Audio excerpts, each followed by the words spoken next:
Hello everyone, আজকে চলো আমার লাইফে একটা স্পেশাল ব্লগ তোমাদের সঙ্গে শেয়ার করা যাক। সত্যি কথা বলতে ব্লগের ভয়েস ওভার দিতে স্টার্ট করেছি, বাট আমি কী বলবো আমি নিজেও জানি না। তো এই দিনটা ছিল আমাদের দুজনার 5 বছরের ভালোবাসা পরিণীতির প্রথম ধাপ, পাকা কথা, বিয়ের পাটিপত্র পাকা কথা, যেখান থেকে বাঙালি বিয়ের শুভ সূচনা শুরু হওয়া আর কি।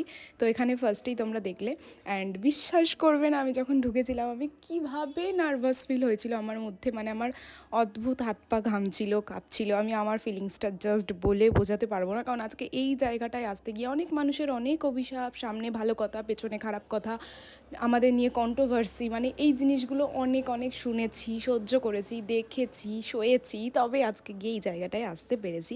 অ্যান্ড তোমরা আশীর্বাদ করো, জীবনে অনেক দায়িত্ব কর্তব্য সবটা নিয়ে জানো আমরা ভবিষ্যতে অনেক দূর এগোতে পারি। অ্যান্ড এই যে ছোটো ছোটো ইমোশনাল জায়গাগুলো, বিশ্বাস করবে না, পাশে দাদার ঘর এটা, বড় মার ছবির দিকে আমি শুধু তাকিয়েছিলাম যে আজকে ইনি না থাকলে আমার জীবনে এই দিনটা আসতো না। আমাদের দুজনার জীবনে পুরো পরিবারকে একসঙ্গে নিয়ে দুজনার এই সম্পর্কটার জায়গায় আসা, জাস্ট মানে অনুভূতিটা বলে বোঝাতে পারবো না। তোমরা অনেকে অনেক অনেক অনেক আশীর্বাদ করো দুজনকে, যাতে আমরা সারা জীবন দুজন সবাইকে নিয়ে অনেক অনেক অনেক ভালো থাকতে পারি। বাই।